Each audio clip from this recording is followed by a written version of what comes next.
Bueno, Poder Legislativo, que es la bolilla 7, nos impone a nosotros eh, algunas consideraciones que seguramente las voy a ir ampliando en la bolilla siguiente, un tema que he analizado, que he investigado y que me gusta en cuanto a,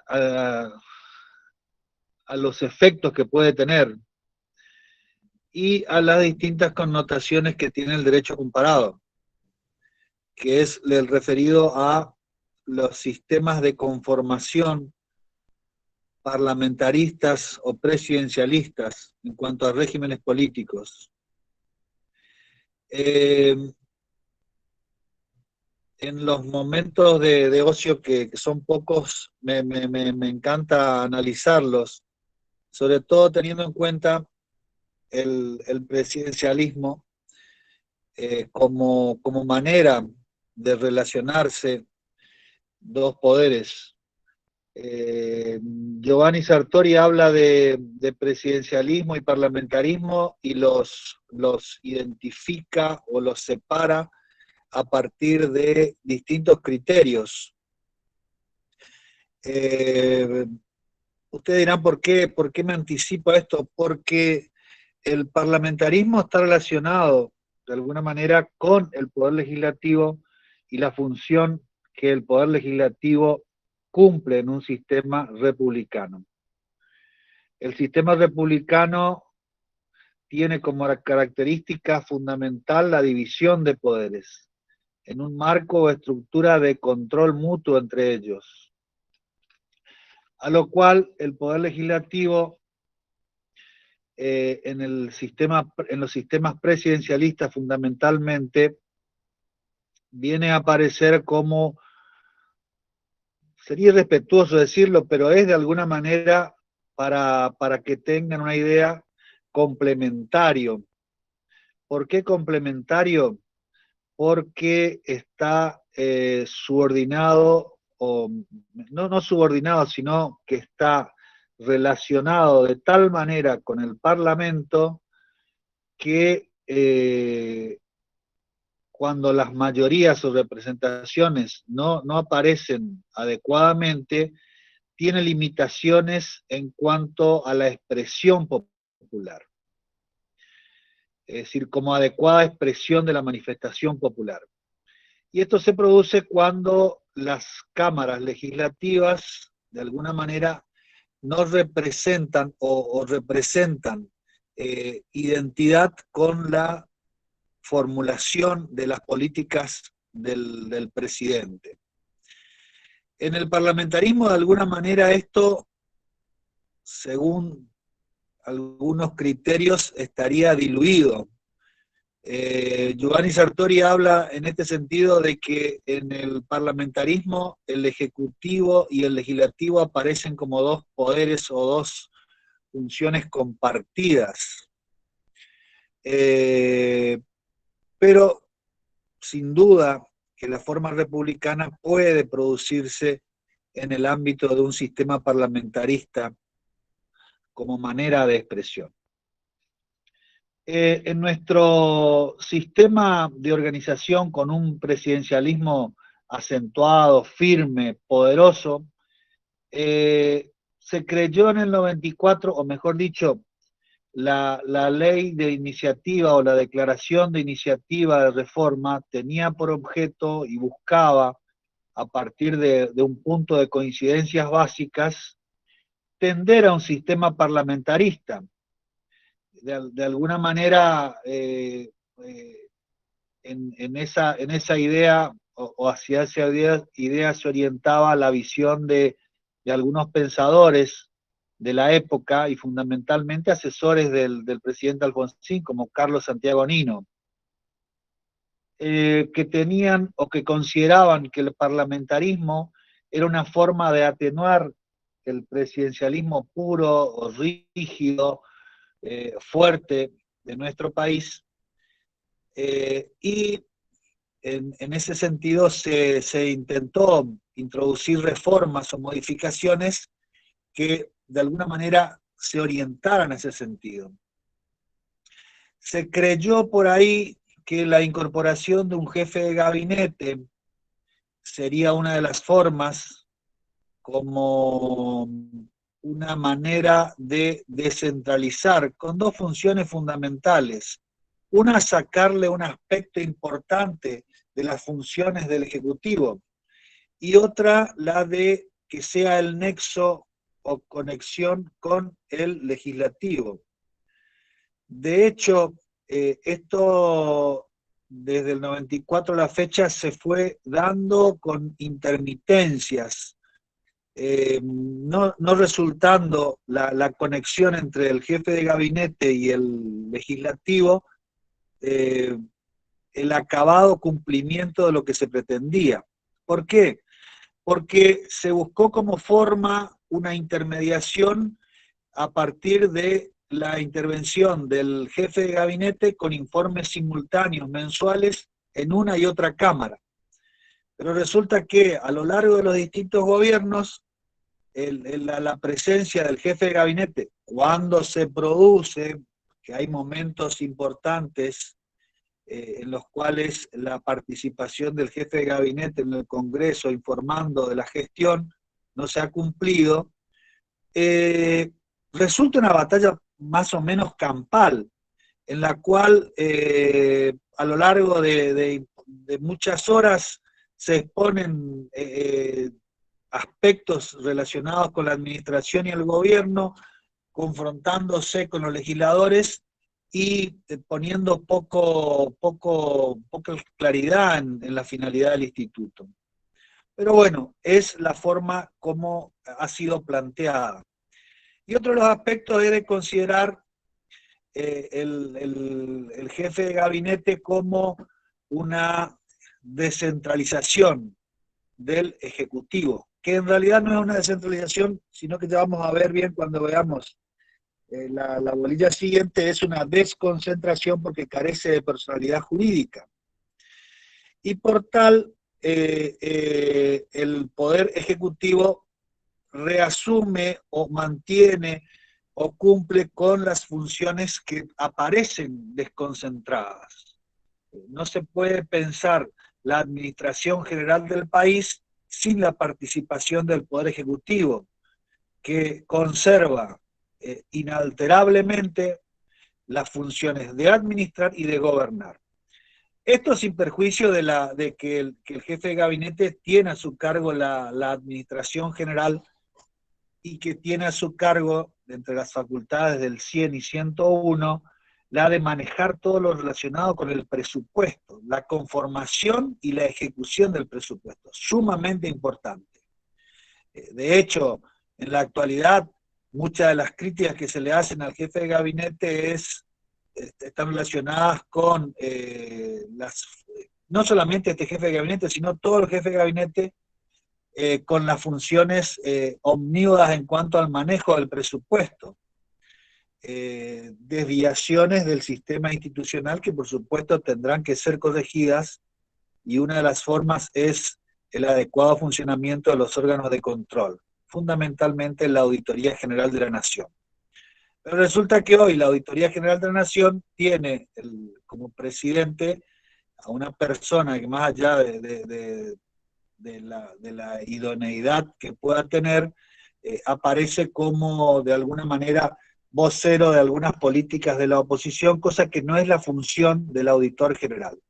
El auditor general no tiene que ser un opinador político, sino que tiene que ser un opinador o un dictaminador, un encargado de controlar las políticas del gobierno y tratar de mantener los principios de transparencia e idoneidad de los distintos órganos que lo componen. En el punto 2 de la bolilla van a ver un concepto que dice principios de derecho parlamentario. Esto nos reporta a nosotros a una de las discusiones que teníamos en la bolilla 1, no discusiones, sino uno de los matices relacionadas con las ciencias jurídicas, con lo que es el derecho constitucional. Ya vamos a ver próximamente lo que es el derecho público provincial, lo que es el derecho municipal, lo que es el derecho administrativo. Son ramas del derecho público que tienen por objeto el análisis o estudio de un objeto determinado. En este caso, el derecho aparece de alguna manera el derecho parlamentario como una rama del derecho constitucional. ¿Por qué? No hay que perder de vista que cualquier rama del derecho o del conocimiento en general, para ser autónoma desde el punto de vista científico, debe tener objeto, es decir, una circunscripción determinada de conocimiento, y debe tener método, que son los mecanismos, los procedimientos, las formas para lograr su conocimiento.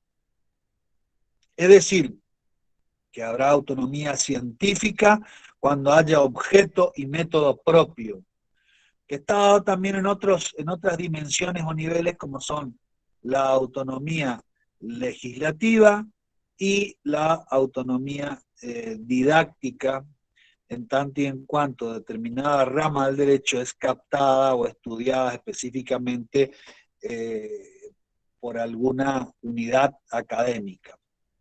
En el caso del derecho parlamentario, creo que no alcanza este carácter de autónomo desde el punto de vista científico, pero sí lo podemos considerar como una parte o aspecto del derecho constitucional. Vidal Campos menciona a tal fin que es una rama del derecho constitucional que tiene por objeto circunscripto a aspectos determinados, como son la constitución y formulación del funcionamiento del Congreso, los procedimientos o formas en cómo actúa el Congreso y el funcionamiento del cuerpo. Es decir, que tiene circunscrito a determinados aspectos.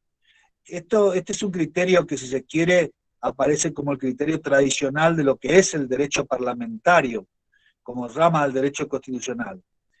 Más allá de que hay otros autores, por ejemplo, Sagüez lo define como no solamente aspectos restrictivos o limitados, sino con un carácter un poco más amplio, que abarca todo el espectro de aspectos que hacen al funcionamiento de lo que es el Parlamento o lo que es el funcionamiento de los órganos legislativos. Es decir, no se circunscribe solamente a estudios particulares, como habla Vidal Campos, sino que tiene un alcance superior y no limitativo o restringido.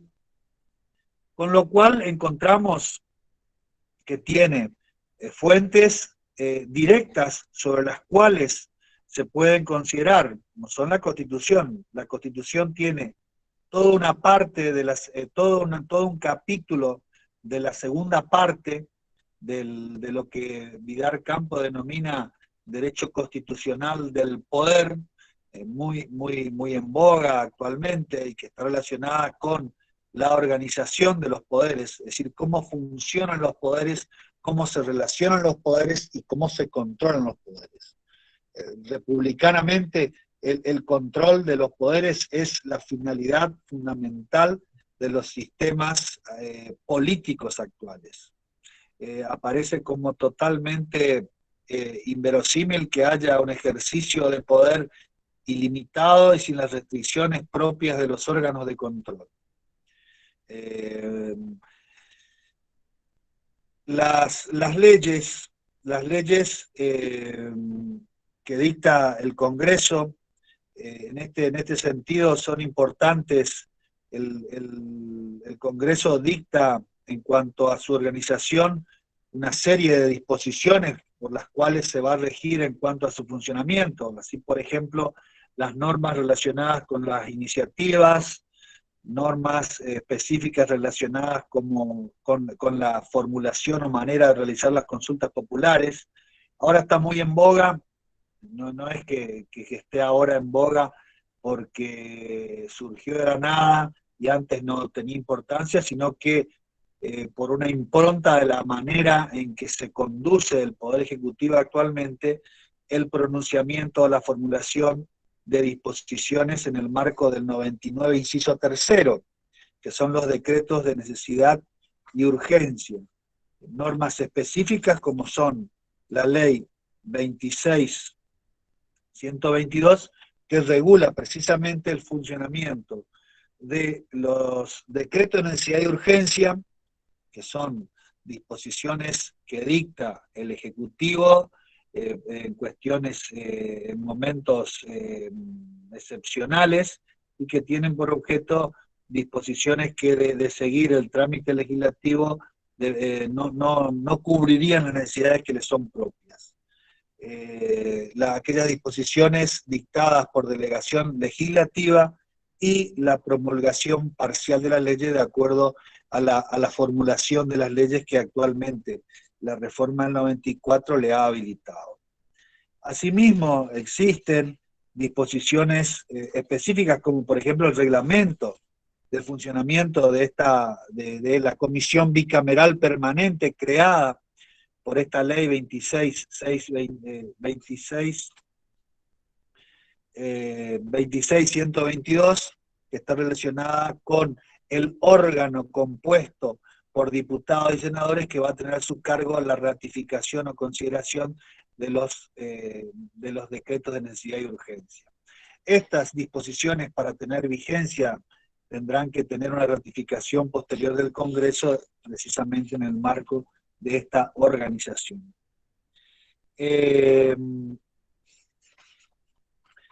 Existen disposiciones internas de las cámaras que son una fuente. Es decir, fíjense ustedes el compendio o la magnitud de disposiciones que regulan el funcionamiento del legislativo.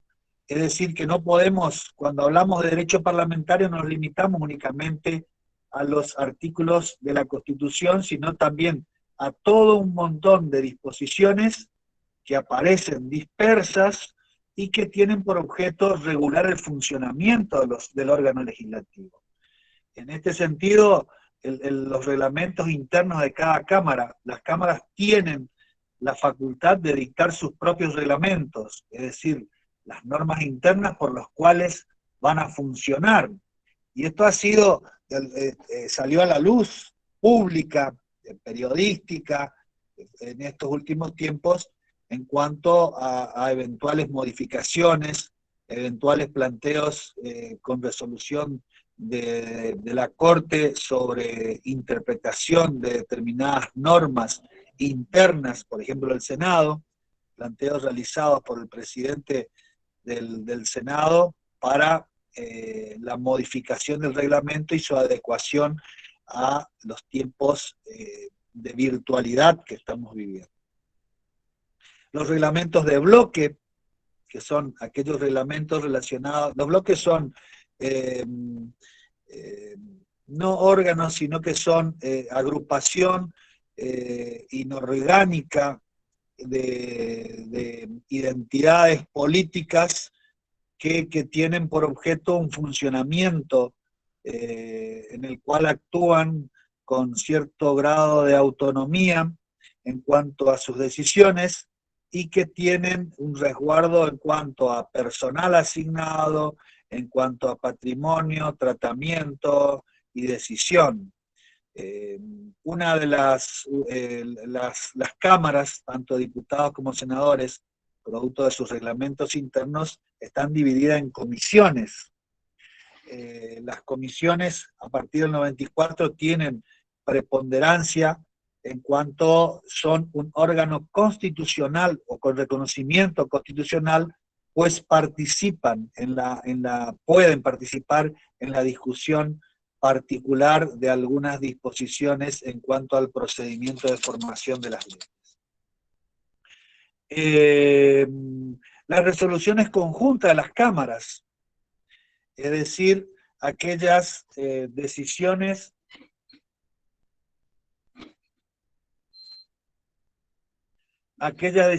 tomadas en conjunta por ambas cámaras y que tienen por objeto determinada circunstancia o consideración. Por ejemplo, la resolución conjunta del 25 de septiembre de 1923 que crea la Comisión Cameral de Administración de la Biblioteca. La Biblioteca del Congreso es una de las bibliotecas más importantes del país, criterio que de alguna manera sigue de alguna forma el criterio de la Biblioteca del Congreso norteamericano, que es una biblioteca sumamente importante. Bueno, por supuesto que hoy una biblioteca en dimensiones arquitectónicas y de resguardo de documentación aparece suplida por un pequeño pendrive o por un pequeño dispositivo en el cual se registran y almacenan infinidad de datos que en otras oportunidades tendrían que tomar espacios importantes que actualmente son cubiertos por otras necesidades o por otros mecanismos tecnológicos. Las resoluciones de cada cámara, las resoluciones de presidencia, estas son mecanismos de organización, lo habrán escuchado ahora porque estamos imbuidos de toda una tónica modificatoria en cuanto a las formulaciones, que son las resoluciones que dictan los presidentes de cámara relacionadas con el funcionamiento en este momento extraordinario. Si ustedes pueden advertir, hay datos curiosos, simpáticos y algunos no tan simpáticos por su trascendencia en cuanto a las deliberaciones, que aparecen muy publicitadas precisamente por la exteriorización que la formalidad virtual le otorga, como son me cortó el micrófono y no pudo terminar tal senador, o le evitó la palabra, o no puede conectarse, o hay un senador que está en otro país y pide que se le autorice a participar en las sesiones y no se autoriza, porque el reglamento establece que la participación virtual de los senadores tiene que hacerse a través de estar en su despacho o en el despacho de alguna legislatura o en su domicilio particular. Particularidades del sistema de reglamentación o de acuerdo que se produce generalmente en unas comisiones más importantes que tienen las cámaras legislativas, que son la cámara, que es la comisión de sesión de asuntos parlamentarios. Es una de las comisiones más importantes porque es en ella en la cual se lleva a cabo la agenda y la formulación de cómo serán los trámites legislativos respectivos. Por supuesto que en esto también tenemos que tener en cuenta las fuentes indirectas que hacen al derecho al funcionamiento del Parlamento, como son los precedentes legislativos, es decir, cómo se ha actuado en determinadas circunstancias. Esto es muy importante, por ejemplo, en el caso de reformas constitucionales. Van a advertir que hay distintas maneras de interpretar a lo largo de las reformas o de los criterios que se han utilizado, cómo se cuentan o computan las mayorías, más allá de lo que dispone la Constitución. La jurisprudencia es importante, y en este caso ya he reiterado en varias oportunidades, y lo ratifico ahora porque son de suma importancia, los criterios emergentes de la Corte Suprema de Justicia, que ha participado de alguna manera en criterios jurisprudenciales sobre algunos aspectos inherentes al funcionamiento del Congreso. Bueno, recientemente, en un planteo de la Corte del presidente del Senado, la Corte se ha manifestado en contra de la interpretación de normas de funcionamiento del Senado por no ser un órgano consultivo. Por ahí ustedes van a escuchar, no existe caso. Sí, no existe caso significa que no hay cuestión a dilucidar o a dirimir en cuanto a controversia. y la Corte no resuelve, no interpreta disposiciones, no es un órgano consultivo o de interpretación. Sin perjuicio de lo cual, en este caso ha considerado, en este caso reciente, ha considerado que el Senado tiene facultades inherentes y propias por las cuales puede reglamentar por sí el funcionamiento virtual o de otra forma, o extragaláctico de sucesiones. Es una facultad inherente. Esto no lo dijo la Corte, pero lo hago para que tengamos un conocimiento acabado del alcance que la Corte le ha dado a las facultades del Senado en cuanto a regular la manera o forma en que va a deliberar. Por supuesto también son criterios importantes los relacionados con en materia de juicios políticos. Ahora vamos a ver casos de juicios políticos en los cuales se le quitaron los fueros a determinados diputados por un tiempo, con lo cual aparece como irrisorio en el caso de Angelos, que fue desaforado por un plazo determinado para que sea juzgado, creo que eran 60 o 90 días, con lo cual aparece como ilusoria esta posibilidad teniendo en cuenta los plazos judiciales. El poder legislativo como tal tiene distintas maneras de organizarse. Puede organizarse. Marcelo, ¿tenés las filminas? Sí, doctor. La número 2. Bueno, el artículo 40, un consejo. Estas filminas están espectaculares en cuanto pueden seguir cada punto del programa y sintéticamente tienen la idea. Pero más que la idea, lo importante es el artículo. No es necesario que lo sepan de memoria, pero cada uno de los artículos le permite a ustedes estructurarse con la ayuda del programa para el debido conocimiento, no solamente del tema, sino también de la exposición. ¿Qué mejor ayuda que un programa semianalítico en el cual puede ser complementado con cada uno de los artículos?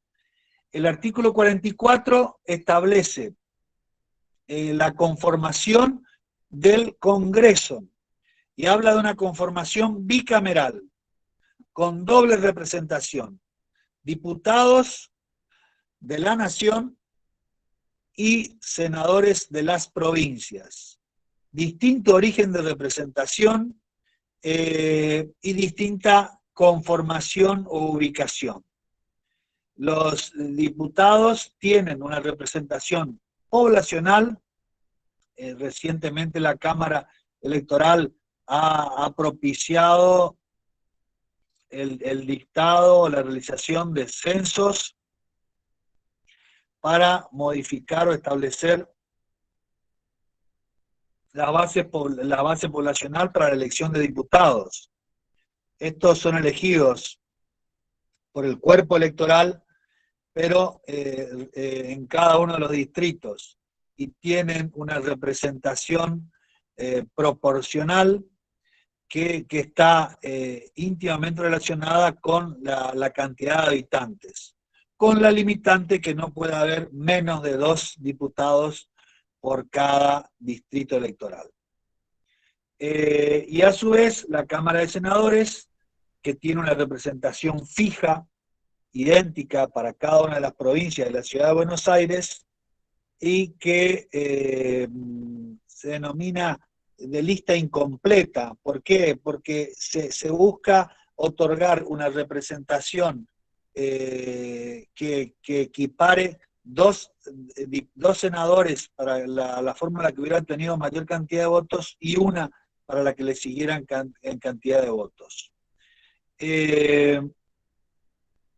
Hay otras formas de organización de los órganos legislativos.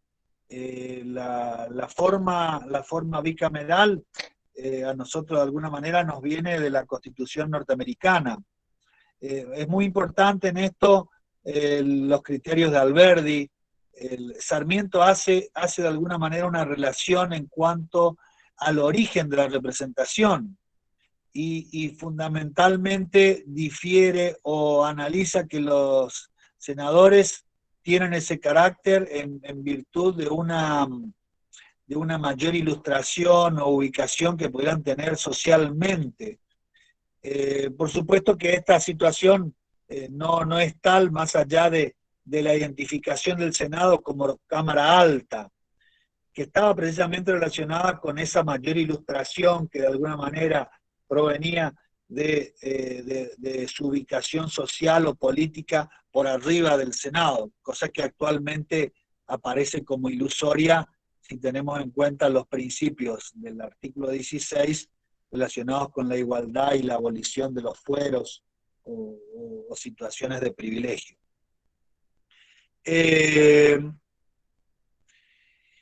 La Cámara, el sistema bicameral trata de dar representación proporcional a tal punto que busca el equilibrio. Por supuesto que este equilibrio en algunos momentos aparece como quebrado y no puede ser roto por el diálogo propio que deben tener estos cuerpos legislativos. Por ejemplo, un caso particular se va a dar en lo que es o se dio lo que es el Senado, más allá del carácter mayoritario del partido que proponía la reforma judicial, la incorporación de una serie de tribunales federales en provincias, de alguna manera hace o genera la necesidad de que cualquier senador o diputado de la zona en la cual esa Cámara va a estar abandone el criterio de bloque o abandone el criterio y busque un beneficio, una mejora hacia su provincia. Por supuesto que en cierto grado la posibilidad de contar con mayor cantidad de juzgados federales o cámaras federales en una provincia teóricamente permitiría un mejoramiento de la justicia federal en esa jurisdicción, cosa que en la realidad posiblemente no sea correcta en cuanto a la definición. Hay este criterio también de bicamerales es seguido por otros países de la región. La mayoría de los países tiene un sistema bicameral, a diferencia de otras en las cuales tienen una sola cámara, una sola representación. Este sistema de la representación única es utilizado en los estados autonómicos. Las provincias mantienen un sistema unicameral en el cual existe una sola representación y está dado principalmente por la conformación de ellas. ¿Qué difiere en las provincias nuevas o en las provincias constituyentes o originarias? Por ejemplo, en nuestra zona tenemos las 3 nuevas provincias, Chaco, Formosa y Misiones, que tienen un sistema unicameral, una sola cámara, a diferencia de Corrientes, que tiene una representación bicameral, una cámara de diputados y una cámara de senadores. En cuanto al sistema bicameral, tenemos, unicameral, tenemos países tales como Dinamarca, Portugal, en América, Costa Rica, Venezuela, Ecuador, como sistemas unicamerales. Y también hablamos de sistemas pluricamerales, como por ejemplo Sudáfrica, al momento del apartheid, que tenía una cámara una cámara de los blancos, una cámara de las personas originarios de Sudáfrica, y una cámara que tenía una representación de los indios. No tenían representación la raza negra, a pesar de ser la población mayoritariamente de este carácter. Con lo cual la representación aparece como virtualmente, o aparecía virtualmente tocada, y de hecho fue la caída del apartheid la forma de corregir estas desviaciones y mantener una representación adecuada en los órganos legislativos. Chipre, por ejemplo, tiene una Cámara de Representantes y a su vez tiene representación de población preponderante, como son los turcos o los griegos. Es decir, tres cámaras. Existen otras particularidades, por ejemplo, la Asamblea Popular China tiene 3.000 integrantes, imagínense ustedes, 3.000 integrantes trabajando. De hecho, se reúnen una vez al año por una sesión, un periodo de 10 días. Es una forma de orientar o dar participación a órganos que de alguna manera, más allá de su organización comunista, tienden a organizaciones de tipo capitalistas, sobre todo desde el punto de vista económico.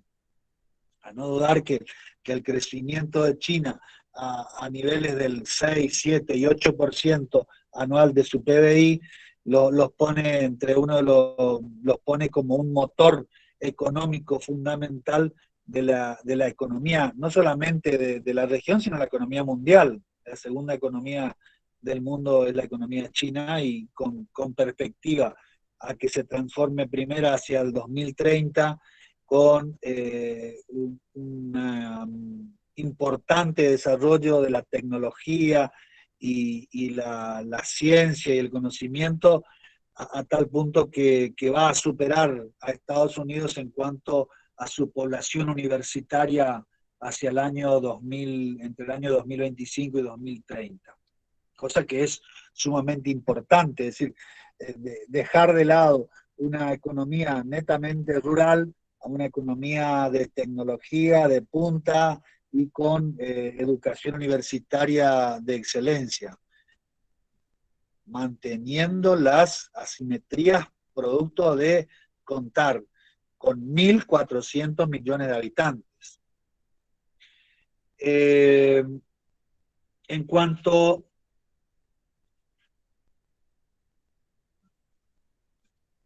la filmina número 4. Nuestra Cámara de Diputados está compuesta, entonces, tiene una formulación proporcional en cuanto a los habitantes, son elegidos en cada distrito, tienen los requisitos para ser diputados, es tener 25 años de edad, ser argentino nativo o naturalizado, tener 4 años de ciudadanía en ejercicio, y ser nativo de la provincia o tener una residencia inmediata en ella de 2 años.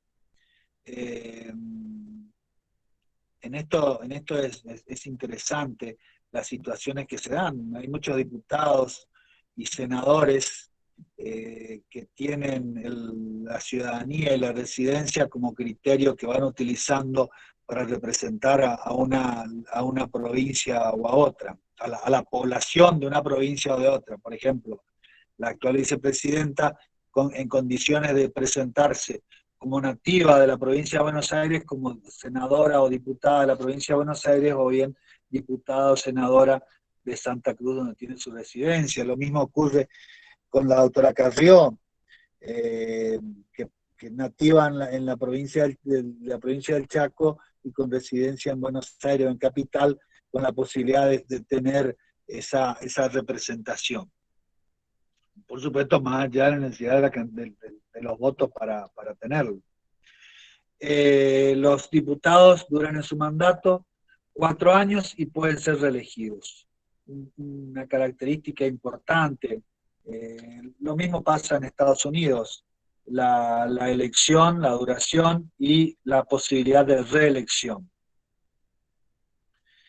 La Cámara de Senadores está compuesta por 3 miembros por cada uno de los distritos y por la Ciudad Autónoma de Buenos Aires, artículo 54, con lo cual, fíjense, Filmina número 6 está compuesto por 72 senadores.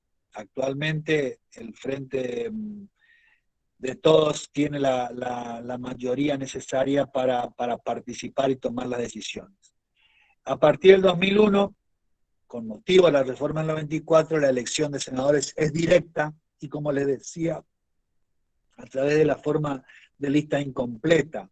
Es decir, que se eligen 3 senadores, de los cuales 2 representan a la minoría, a la mayoría, y 1 a la fórmula que le sigue, al partido que le sigue en cantidad de votos.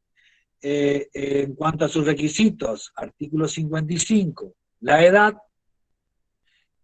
nuevamente, igual que los diputados, ser argentino nativo o naturalizado, tener 6 años de ciudadanía en ejercicio o ser nativo de la provincia, o tener 2 años de residencia inmediata en ella, que era el caso de los ejemplos que le había mencionado.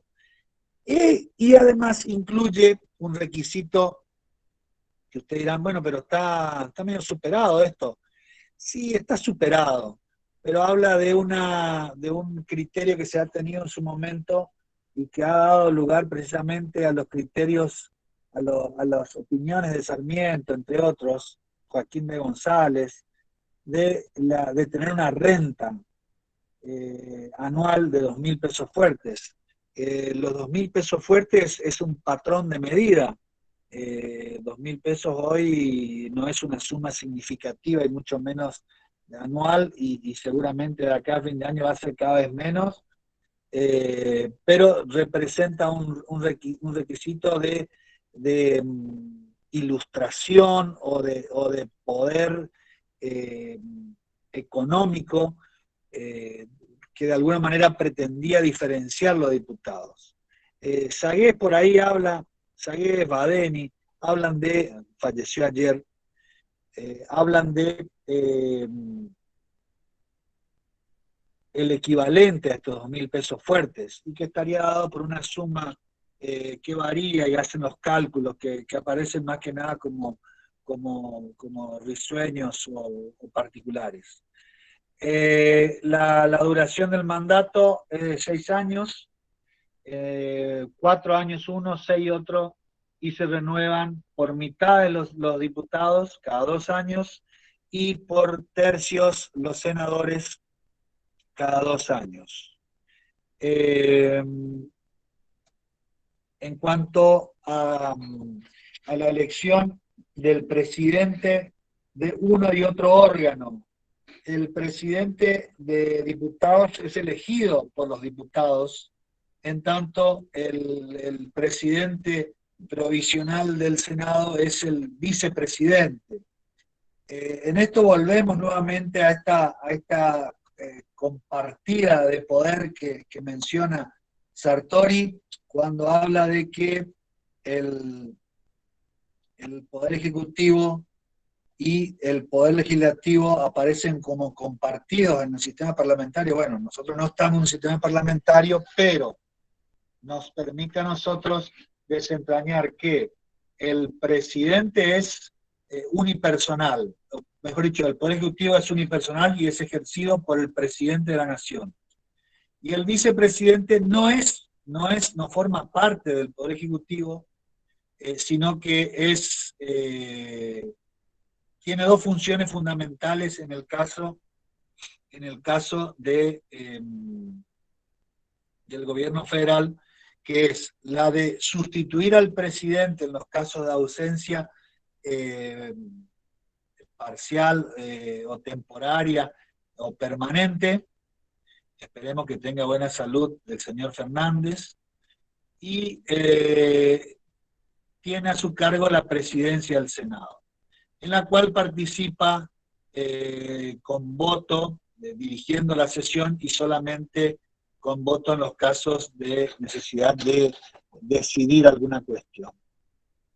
El caso más, no es risueño, pero el caso emblemático de esto es cuando Cobos era vicepresidente de la Nación y ante un proyecto que establecía un régimen de garantía de retenciones móviles con respecto a productos agropecuarios, decidió la elección ante un empate en la decisión con el voto no positivo.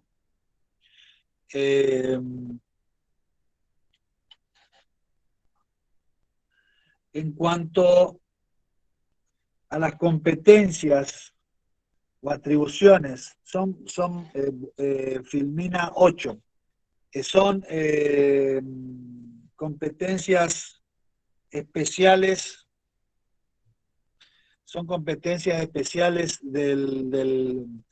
de la Cámara de Diputados. La iniciativa de leyes, el artículo 52, ex artículo 44, que habla de dos aspectos, que son las leyes sobre contribuciones y reclutamiento de tropas. También actúa como Cámara de Origen en cuanto a la ley de iniciativa popular, es decir, a la ley creada, al procedimiento creado por el constituyente en el artículo 39, y su reglamentación proviene de una ley que debe ser iniciada por diputados o en diputados. La iniciativa para someter a consulta popular un proyecto de ley, artículo 40, también actúa como Cámara de Origen. Actúa también como Cámara de Origen en el caso de la ley de presupuesto. ¿Se acuerdan que la ley de presupuesto, que se encarga de elaborarla o participar en su elaboración inicial el jefe de gabinete y después se encarga de ejecutarla y de controlar fundamentalmente su ejecución? Y también actúa como Cámara iniciadora en el caso del proceso de juicio político, con la particularidad de que si la autoridad que está sometida a enjuiciamiento es el presidente de la Nación, el encargado de presidir la Cámara Juzgadora tendrá que ser el presidente de la Corte Suprema de Justicia. En cuanto al Congreso, en cuanto al Senado, Filmina número 9, tiene actuación fundamental en materia de las autorizaciones para la declaración de estado de sitio, artículos 61 y 99, inciso 16. También tiene a su cargo el juzgamiento del juicio político. Y actúa como Cámara iniciadora, y este es un tema muy importante, en lo que se refiere al sistema de coparticipación. Recuerdan que cuando vimos la bolilla 3 o 4, cuando vimos el Tesoro, habíamos visto que la coparticipación federal debía tener una ley que a la fecha, a pesar de que se ha dictado en el 94, la reforma de la Constitución, no tenemos una ley de coparticipación federal en los términos previstos en la Constitución, artículo 75, inciso 2, no tenemos un órgano fiscal encargado de la ejecución de este sistema de coparticipación. Establece que es Cámara iniciadora para esa ley el Senado. En esto es muy importante y es actual, todo lo relacionado con la normativa sobre los decretos estos que crean el fondo de garantía o desarrollo provincial, por el cual por un decreto del Ejecutivo se retrotrae o se retrae a la Ciudad de Buenos Aires un porcentaje de la coparticipación y se lo asigna, no se lo asigna a la provincia, pero se le asigna a un fondo que estará conformada por esos recursos y por otros que otorgará el Tesoro para el desarrollo de la provincia de Buenos Aires. Interesante lectura y aconsejable los fundamentos del decreto y los fundamentos relacionados con el cambio de criterio utilizado respecto al decreto por el cual en época de Macri se estableció, se otorgaba ese punto con motivo de del traslado o la cesión de determinadas funciones federales a la órbita local. En este caso, la cesión de la policía local o la policía local a la ciudad de Buenos Aires y la emisión o la remisión de las partidas correspondientes. Por supuesto, en ese caso, a diferencia de la situación actual, hubo un acuerdo entre nación y provincia y ciudad, y hubo una ratificación legislativa de esa decisión. El Poder Ejecutivo también, en el caso del Senado, participa en la ratificación de los miembros de la Judicatura, nombramiento y remoción de magistrados, y es importante, y mañana sería interesante que lean todo lo relacionado con la ratificación o modificación de dos o tres pliegos de jueces camaristas que fueron trasladados a una jurisdicción para que vuelvan a su jurisdicción original, con pedido de estos jueces a la Corte para que se mantengan sus designaciones como tal. Ya sea de una forma de mantener el criterio amplio o mantener el criterio restrictivo, siguiendo a Vidar Campos o siguiendo a Sagués, un aspecto fundamental en materia de derecho parlamentario es lo que se conocen como asambleas legislativas. Es decir, ¿qué son las asambleas legislativas? No está en el texto de la Constitución, sino que es la posibilidad o la necesidad que actúen, su regulación no está en la Constitución, pero sí surge de la Constitución la participación en asamblea en determinadas circunstancias que son importantes y fundamentales para el funcionamiento institucional. Y es cuando en una misma sesión y en el mismo momento y en forma conjunta actúan ambas cámaras. Que la Filmina 10 nos permite a nosotros la apertura anual de sesiones, artículo 99, inciso 8, del 1 de marzo al 30 de noviembre. La apertura del 1 de marzo la realiza el presidente con una mención y una enunciación de lo que ha sido su periodo de trabajo anterior y cuál va a ser la proyección de ese trabajo. Acá nos caben algunas preguntas que hoy las voy a contestar. ¿Qué pasa si el presidente no inaugura las sesiones? ¿El Congreso no puede principiar su funcionamiento? Bueno, se ha considerado, es decir, no creo que haya algún presidente o no que se prive de la posibilidad de iniciar las sesiones como una forma de plebiscitar o publicitar adecuadamente su gestión. Pero en el caso que no exista, porque por las rarezas, y las rarezas en nuestro país cada vez son más raras, puede darse la situación de que no concurra. Las sesiones se consideran iniciadas y el Congreso está habilitado para funcionar a partir de esa fecha. También tiene la facultad o actúa como encargado de admitir o desechar la renuncia del presidente o vicepresidente, el Congreso en pleno, artículo 75, inciso 21. También actúa en asamblea para el juramento del presidente y del vicepresidente, artículo 93. puede participar en asamblea también, y en este caso es interesante el momento de los 5 presidentes hacia el año 2001, 2002, por la aplicación de la ley de acefalía,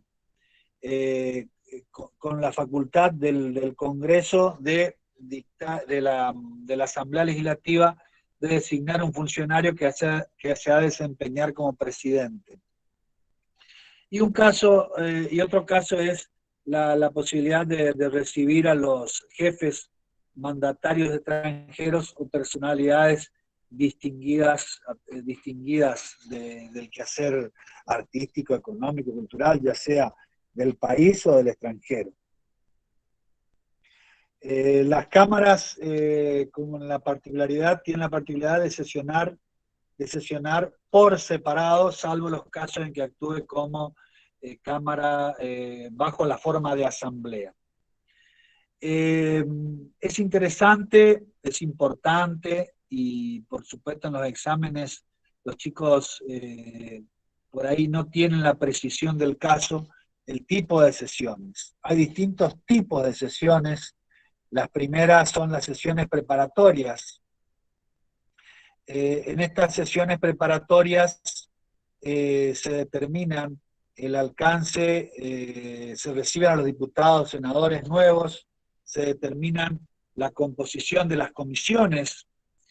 Acuérdense, los reglamentos internos de cada cámara establecen comisiones, los reglamentos prevén el número de comisiones y la naturaleza de las comisiones, por ejemplo, comisión de acuerdo, comisiones bicamerales, que hay varias y que están conformadas por miembros de diputados y senadores, por ejemplo, la que yo les mencioné hoy, de la ley 26.122, que tiene a su cargo la ratificación o no de los decretos de necesidad de urgencia, está conformada por 8 diputados y por 8 senadores. Pero así hay distintas cámaras, distintas comisiones bicamerales que tienen funciones previstas específicamente. Acá no podemos desconocer que cuando en las sesiones preparatorias tanto diputados y senadores actúan como jueces de las elecciones de derechos y títulos de los miembros en cuanto a su validez, artículo 64. Y acá me detengo. Les he mencionado casos en los cuales la Corte ha resuelto aspectos inherentes a estas incorporaciones. Y tenemos el caso de los casos Bussi primero y Patti, en los cuales la Corte, ante planteo por supuesto de 2 diputados electos que no fueron ingresados o no se les permitió su ingreso al Congreso por motivos de inhabilidades morales, lograron reconocimiento del derecho y que el Congreso no tenía la facultad de decidir en estas cuestiones. Con lo cual la Corte se mete o se introduce en aspectos que están relacionados con aspectos o cuestiones políticas. Acuérdense, las cuestiones políticas no están sujetas a control judicial por esencia, salvo por supuesto los casos de arbitrariedad manifiesta o salvo los casos en los cuales la Corte vaya abriendo la posibilidad de interpretar, como les mencioné. En el caso de la elección, participar en la decisión sobre la elección de diputados y senadores, o los casos de participar en las decisiones en materia de reforma constitucional, que es el caso que les vengo mencionando en varias oportunidades, y que tuvimos en cuenta, que es el de Colegio de Abogados de Tucumán contra Convención Reformadora de Tucumán.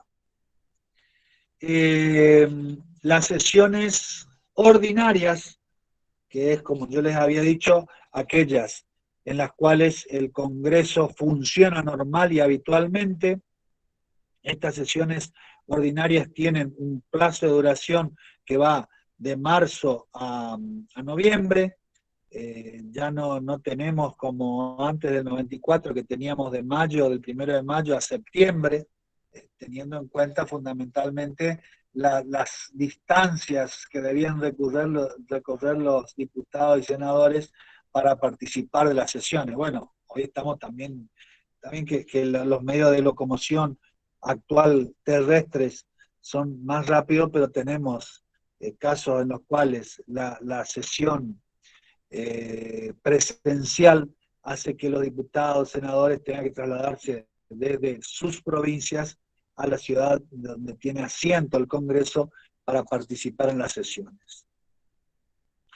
Las sesiones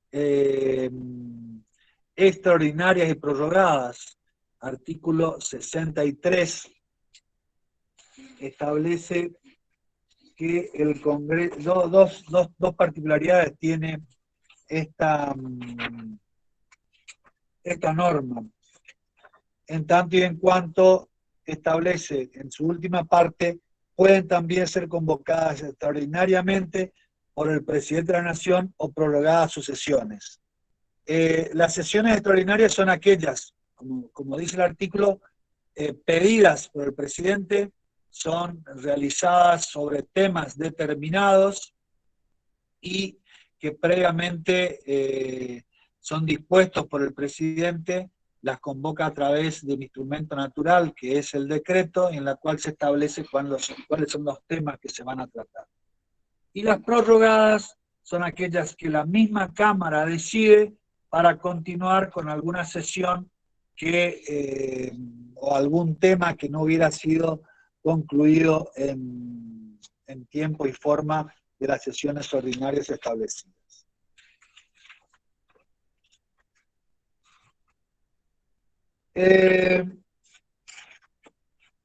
El quórum. Bueno, el caso del quórum es la cantidad de miembros necesarios para que puedan sesionar. Varía el quórum en cuanto Filmina 17. Es la cantidad de miembros que necesita cada Cámara para sesionar. El artículo 64 prevé que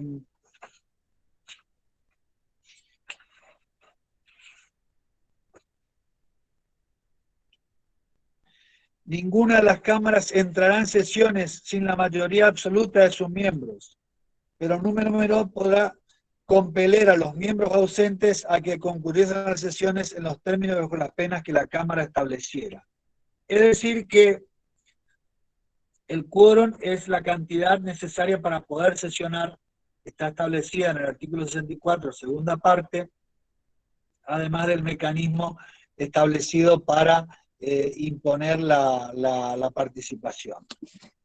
Por supuesto que tenemos otros casos, por ejemplo, los quórums necesarios para la declaración de necesidad de reforma, que varían, que pueden ser 2/3 o 3/4 de los miembros de ambas cámaras.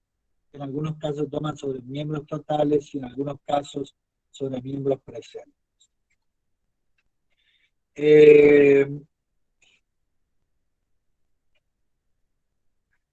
Otro aspecto son los privilegios parlamentarios. Bueno, así lo dice el programa. Son prerrogativas, son facultades que son inherentes, no son privilegios personales, sino que son privilegios relacionados con la causa o la actividad en sí que estos despliegan. Los privilegios pueden ser individuales y colectivos.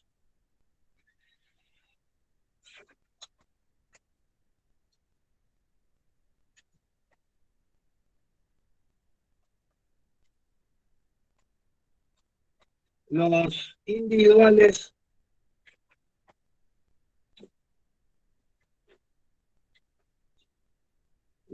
individuales y colectivos. Los colectivos son aquellos que están relacionados con precisamente el artículo 64 sobre el reconocimiento de la validez de los títulos de los diputados y senadores. Está también las posibilidades de designar, nombrar y remover a sus empleados, la posibilidad de dictar sus propios reglamentos, artículo 66, primera parte, ejercer con un número especial de votos poder disciplinar sobre sus miembros, artículo 66, segunda parte, aceptar la renuncia de los miembros a los cargos, artículo 66, tercera parte, hacer concurrir a la Cámara los ministros del Poder Ejecutivo, que es lo que se denomina el proceso de la interpelación, que es un proceso también de equilibrio, de control mutuo, y en virtud del cual el Congreso, o cualquiera de las cámaras del Congreso, puede convocar a un ministro del Poder Ejecutivo para que éste exponga sobre determinada tema o cuestión relacionada con su cartera. Es muy importante en cuanto al equilibrio que precisamente la relación entre el Ejecutivo y el Legislativo no se da a través de la participación del presidente, sino que tenemos dos procesos, que son los informes periódicos del jefe de gabinete y el proceso de interpelación. Es decir, que el presidente no da, salvo a dar su discurso y aceptar su cargo, discurso de inauguración de sesiones ordinarias, no va al Congreso.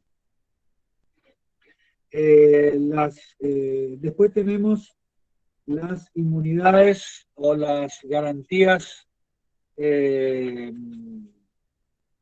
individuales, que son garantías que son inherentes a la función de cada uno de los miembros y están relacionadas con la inmunidad en materia de expresión. Esto tiene un reconocimiento expreso en el artículo 68, que establece los privilegios personales en cuanto a la actividad que tienen los diputados y senadores. Artículo 68, ninguno de los miembros del Congreso puede ser acusado, interrogado judicialmente, ni molestado por las opiniones o discursos que emita o desempeñe desempeñando su mandato de legislador. Es decir, que tiene inmunidad en cuanto a sus opiniones realizadas dentro del Congreso o fuera del Congreso, pero inherentes a su actividad. Esto no significa que en cuanto a aquellas manifestaciones o exposiciones que sean contrarias a los derechos de otra persona pueda tener la reprimenda jurisdiccional de quien se considera afectado por ello. Por supuesto, la misma Cámara tiene la posibilidad de corregir los dichos y los reglamentos internos prevén, ustedes si tienen la posibilidad de participar, ya sea como público presente o ver las sesiones del Congreso, pueden advertir en algunas oportunidades que diputados o senadores piden la palabra por cuestiones de privilegio. Es precisamente cuestiones en las cuales se han afectado con algunas manifestaciones las idoneidades de estas autoridades. También tiene inmunidad en cuanto al arresto. Tiene inmunidad en cuanto al arresto, es decir, que no pueden ser sometidos a juzgamiento. Vamos a aclarar esto. El desafuero o el fuero, mejor dicho, es la investidura que tienen los diputados y senadores de no estar sometidos a jurisdicción o al control de la justicia en cuanto a situaciones que pueden afectar. Es decir, que para ser sometidos a la justicia tendrán que tener la posibilidad de despojarse de esa idoneidad, de ese fuero, que es el proceso que se denomina como desafuero, que requiere mayorías absolutas, mayorías agravadas de 2 tercios de sus miembros, con una serie de requisitos previos y que está relacionada con la comisión de un delito o bien mal desempeño de sus funciones, que son las causales genéricas, en principio, por las cuales puede ser sometido a juicio político una persona. El desafuero no impide el avance del proceso, lo que impide es que la persona pueda ser condenada en este proceso o arrestada en este proceso, que es otra inmunidad y que se produce o se ejerce salvo los casos de infraganti delito. Por supuesto que esto es objeto de consideración o análisis por parte de la Corte Suprema de Justicia. Tenemos el caso de Benjamín Calvente, 1864, que se establecía que en materia de inmunidad, la inmunidad debe interpretarse en sentido más amplio y absoluto, porque si no se cortarían las libertades de los legisladores. Y es una forma de asegurarle que el legislador cumpla con su función. Por supuesto, con medidas de corrección como puede ser el desafuero y el infraganti delicto como manera de ser detenido en el caso de que se lo encuentre con las manos en la masa, como se dice. En 1960, el caso Mario Martínez Casas, en cuanto la Corte ha reconocido la inmunidad del artículo 88 destinada para garantizar la independencia funcional de las cámaras legislativas, propia del sistema representativo republicano de gobierno, y el carácter absoluto de la inmunidad y la represión de abusos al momento de ejercerlo. En el año 1965, la Corte, al fallar en autos Sabino Horacio, reconoció que las inmunidades del 69 y 70 de la Constitución no impiden la formación y progreso de causas judiciales, fundadas en razones distintas a las contempladas en el artículo 68. Es decir, no hay impedimento a que el procedimiento siga contra el diputado o senador, pero tendrá que esperar que el mandato fenezca para poder ser sometido, o bien anticiparse esto a través del desafuero.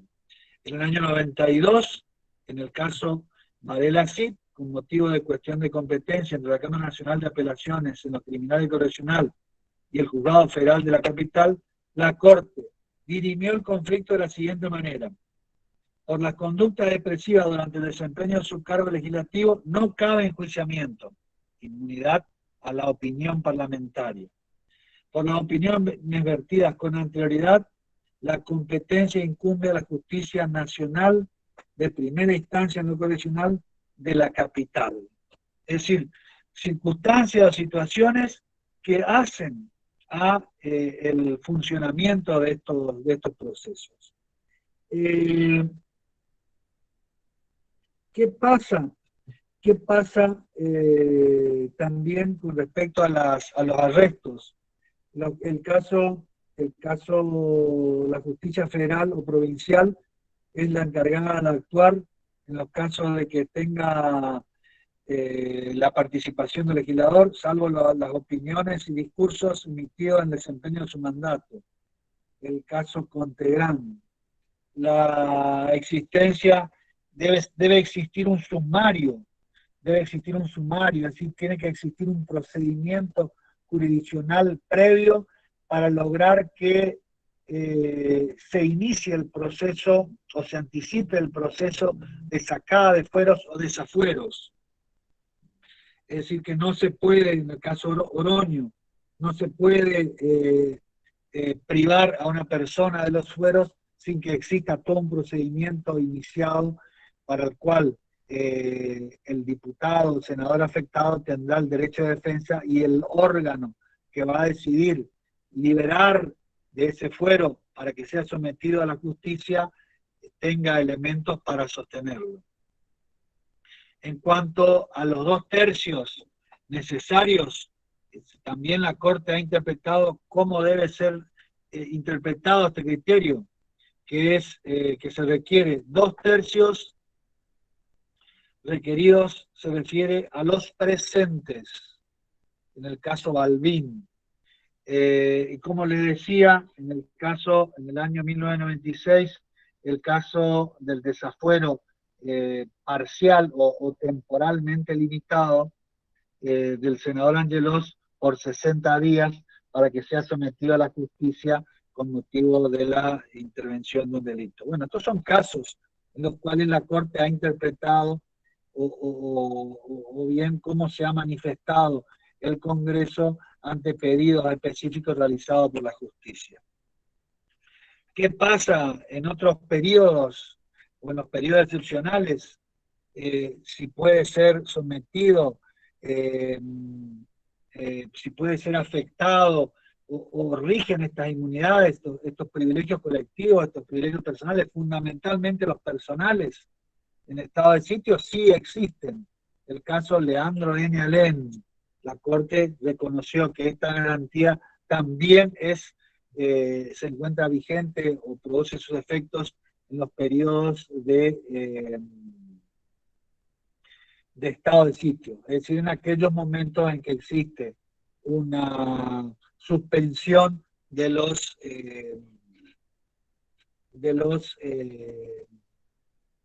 garantía de los derechos.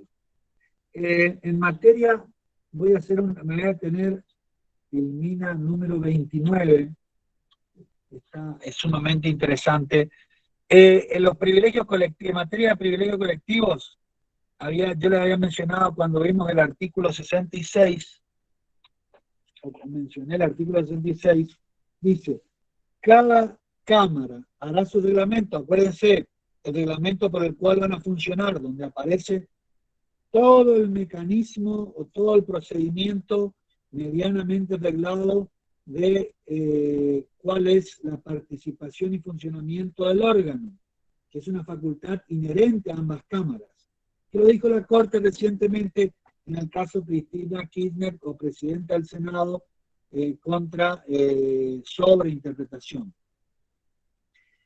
Cada Cámara hará su reglamento y podrá con 2/3 de votos corregir a cualquiera de sus miembros por desorden de conducta en el ejercicio de sus funciones o removerlo por inhabilidad física o moral sobreviniente a su incorporación y hasta excluirlo de su seno, pero bastará la mayoría de uno sobre la mitad de los presentes para decidir en las renuncias que voluntariamente hicieran a sus cargos.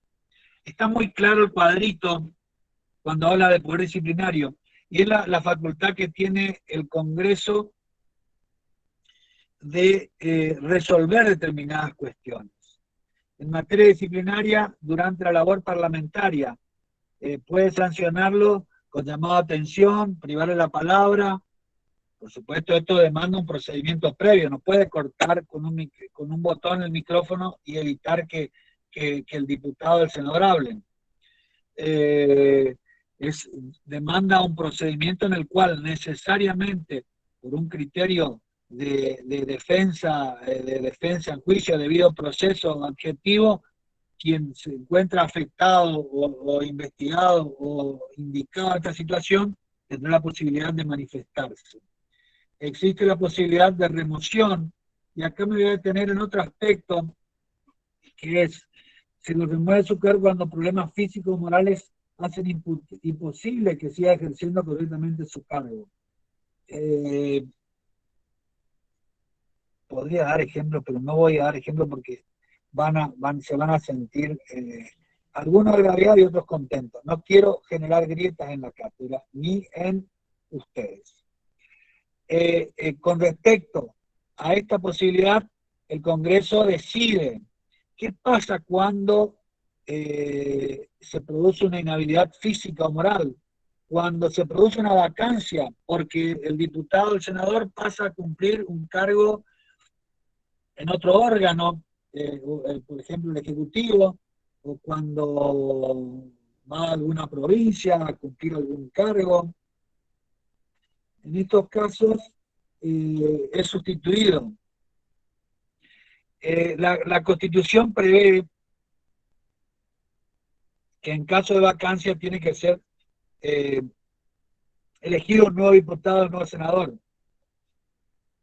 La Cámara Nacional Electoral previó que con la elección de diputados y senadores se elijan también sus suplentes, con lo cual se van a sustituir en caso de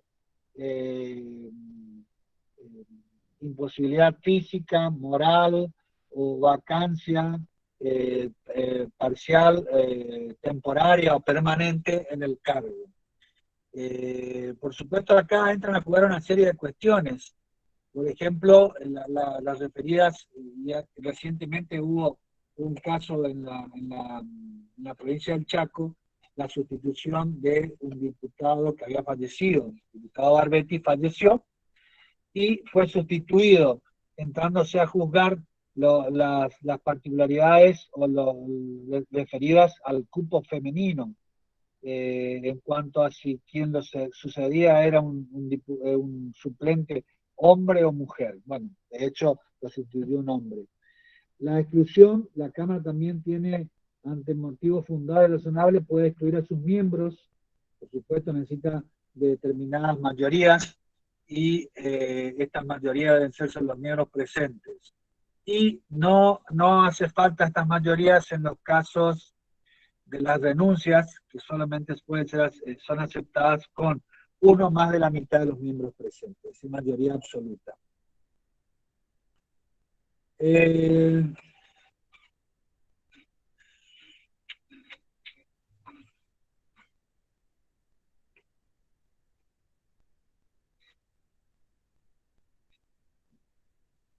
Congreso puede, hay un aspecto que habla de las comisiones. En la comisión, como les había dicho, pueden ser de distintos orígenes. Hay comisiones permanentes establecidas en el Congreso, en los reglamentos internos, y además de las comisiones permanentes que pueda haber, el diputado o senadores, en cuanto al reglamento, posibilita que se creen nuevas comisiones. Puede haber comisiones de investigación. Es una constante y una posibilidad expresa que tienen las cámaras de senadores o diputados por reglamento, la creación de cámaras, de comisiones de investigación sobre temas en particular o tratamiento en particular. Pero uno de los casos más importantes es la creación de las comisiones bicamerales que se encargan de controlar.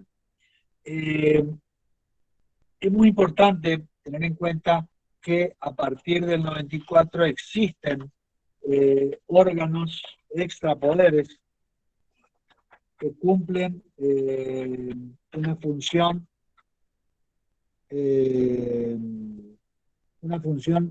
constitucional, como son la Auditoría General de la Nación, que es un órgano extrapoder, que bien se maneja o funciona en el ámbito del Congreso, es un órgano de control, como yo les había dicho, el Defensor del Pueblo, que también tiene funciones de control y aparece como un encargado de ejercer los derechos de incidencia colectiva, artículo 43, segundo párrafo. También tenemos el Ministerio Público, que tiene reconocimiento expreso, y el jefe de gabinete como un órgano de extrapoder, que habíamos dicho que no es una descentralización, sino que es una desconcentración, es decir, que no tiene personalidad propia, sino que tiene una relación de dependencia funcional con el Ejecutivo, y que tiene a su cargo, sí, la administración general del país, más allá de que la función natural la mantiene el Poder Ejecutivo.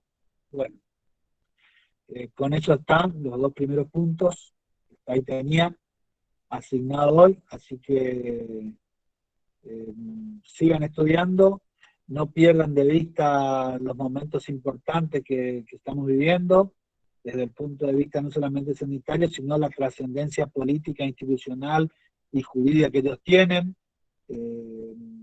Hoy, además de leer la Constitución, la realidad les va a imponer a ustedes un constante ir y venir que los va a favorecer considerablemente en cuanto al conocimiento, no solamente de la materia, sino de su vida institucional y su participación, no solamente cada 2 años de ir y votar, sino una participación más activa como personas con criterio propio, con participación propia en cuanto a las distintas decisiones políticas, judiciales, económicas que se van tomando.